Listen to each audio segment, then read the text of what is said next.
के इस खूबसूरत स्थान पर आकर के हमारी सरकार के गठन के बाद जैसा हमारी सबकी प्रायोरिटी है, बुंदेलखंड में केन बेतवा नदी जोड़ों के माध्यम से यशस्वी प्रधानमंत्री के द्वारा ये अद्वितीय सौगात नदी जोड़ो अभियान के माध्यम से मिली थी, जिसके कारण से बुंदेलखंड का, मध्य प्रदेश का और उत्तर प्रदेश का ये दोनों इलाके मिलाकर के सिंचाई के लिए, उद्योग के लिए, पीने के पानी के लिए बुंदेलखंड की सारी चीज़ों में से केवल एक ही काम की कमी थी, पानी की।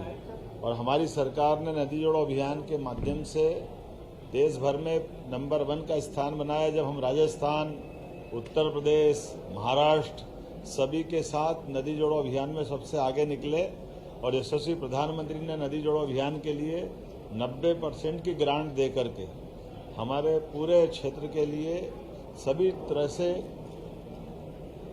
जैसा मैंने पूर्व में उल्लेख किया है, पीने के पानी, औद्योगिकरण और सिंचाई के लिए पर्याप्त रूप से जल राशि का प्रयास किया। साथ ही साथ बुंदेलखंड को लेकर के हमने अपने इस स्थान पर टूरिज्म को भी बढ़ावा देने के लिए, आपको उल्लेख होगा कि ये ओबेरॉय ग्रुप के माध्यम से पूरे देश का सर्वश्रेष्ठ एक ऐतिहासिक किले के रूप में जो प्रॉपर्टी थी, आज वो अपना एक विशेष स्थान बनाते हुए हमारे पन्ना रिजर्व टाइगर और साथ ही साथ पर्यटन के बाकी गतिविधि चलाने के लिए ये अद्भुत स्थान बना है। हमने टूरिज्म के साथ साथ माइनिंग सेक्टर में भी, जैसे हीरा को जीआई टैग दिलाया, पन्ना के अंदर मेडिकल कॉलेज, कटनी के अंदर मेडिकल कॉलेज, हमारे अपने छतरपुर में मेडिकल कॉलेज अगले साल तक प्रारंभ हो ही जाएगा। टीकमगढ़ का और सारे क्षेत्र की दृष्टि से एक एक करके हर क्षेत्र में school, college, medical college, hospital, उद्योग धंधे की दृष्टि से कई सारी सौगातें कल हमारी कैबिनेट में भी आने वाली है। और आज दिन भर हमने हमारी सरकार के कई महत्वपूर्ण विभागों के समीक्षाओं का कार्यक्रम या क्रम जारी रखा, जिसमें बीते 2 वर्ष के काम के समीक्षा करते हुए आने वाले 3 वर्ष के भी कामों के बलबूते पर सरकार के माध्यम से हम बुंदेलखंड और प्रदेश की क्या सेवा कर सके, ऐसे कई कामों को लेकर आए। ये कन्वेंशन हॉल का उपयोग प्रॉपर तरीके से शासन के साथ सामाजिक स्तर पे सभी प्रकार से इसके बेहतर उपयोग हो, इसलिए पर्यटन विकास निगम को पुनः दिलवा करके इसकी सुविधा के साथ साथ ये हमारा क्षेत्र कैसे आगे बढ़े, इस पे हम काम कर रहे हैं। आज हमने यहाँ अपने खजुराहो में जनजाति जाति विभाग, स्थानीय शासन विभाग, टेक्निकल और एजुकेशन के साथ ऐसे कई प्रकार के अलग अलग विभागों की भी समीक्षा की है और हमारे अपने वरिष्ठ मंत्रियों के साथ उनके विभागों के भी कई दूरदर्शी निर्णय लेने का प्रयास किया है। हम सब उम्मीद करते हैं कि माननीय प्रधानमंत्री के नेतृत्व में जिस प्रकार से देश आगे बढ़ रहा है, मध्य प्रदेश भी नंबर 1 का राज्य बने, इस दिशा में काम कर रहे हैं। उम्मीद करेंगे अब यहाँ से आपके बाद लाइट एंड साउंड शो के कार्यक्रम में हमारे सभी माननीय मंत्री कल आज उसमें शामिल होंगे।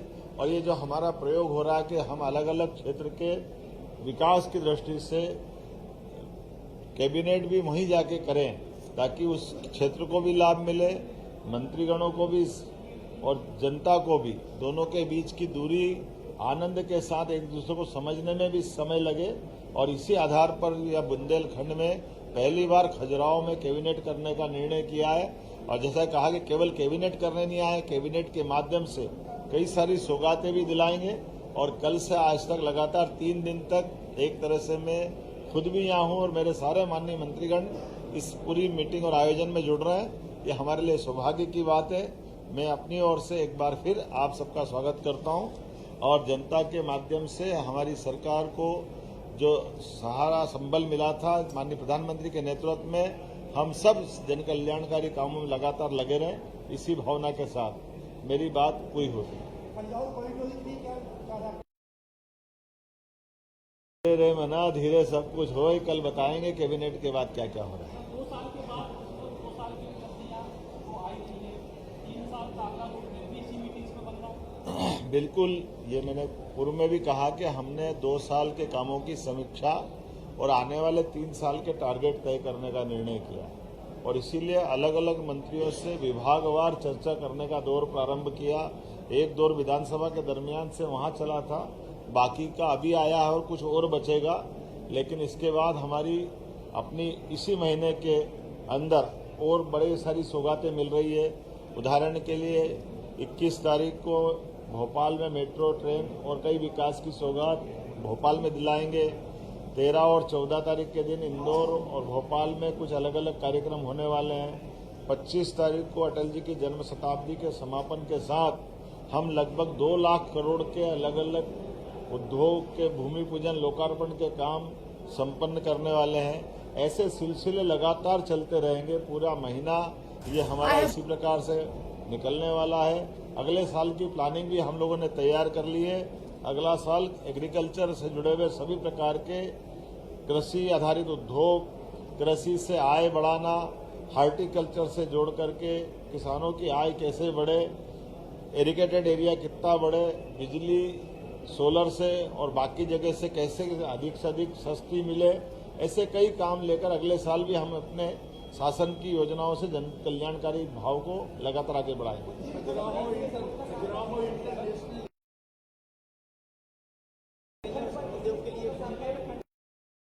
बुंदेलखंड के लिए हमारा उद्योग से जुड़ा हुआ एक बड़ा निर्णय आने वाला है और बुंदेलखंड की पर्यटन की गतिविधियों को बढ़ावा देने के लिए भी, पुरातात्विक गतिविधियों को बढ़ावा देने के लिए भी हम कटिबद्ध हैं। एजुकेशन के लिए जैसे उल्लेखनीय कि बुंदेलखंड में हमारी सरकार बनने के बाद ही हमने रानी अवंतीबाई के नाम पर सागर में एक विश्वविद्यालय दिया। महाराजा छत्रसाल विश्वविद्यालय के लिए पर्याप्त धनराशि देकर वो बन ही रहा है। पीएम एक्सीलेंस कॉलेज बन रहा है। सभी प्रकार के तकनीकी रूप से दक्ष विद्यार्थियों को रोजगार मिले, इस दिशा में भी हम काम कर रहे हैं। काम तो इतने सारे हैं कि आप थक जाओगे, लेकिन उम्मीद करेंगे आज से कल तक अभी और बाकी है। कल और विस्तार से बात करेंगे। बहुत धन्यवाद।